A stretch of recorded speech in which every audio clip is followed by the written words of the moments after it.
পৃথিবীতে সন্তানদের জন্য নিজের জীবন উৎসর্গকারী একটি প্রাণী, যাকে ইংরেজিতে বলা হয় সেন্টিপিড, বাংলায় যাকে বলে শতপদী, আঞ্চলিক ভাষায় আমরা যাকে বিছা, বিছে বা বিচ্ছু নামে চিনে থাকি।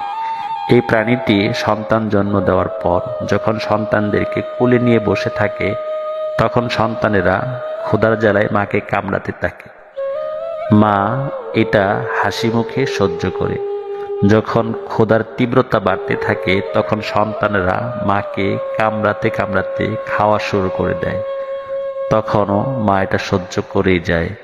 আস্তে আস্তে এক সময় মায়ের জীবনটা চলে যায়। সন্তানরা মাকে খেতে থাকে, একদিন, 2 দিন, 3 দিন খেতে খেতে আস্তে আস্তে নিজেদেরকে বড় করতে থাকে।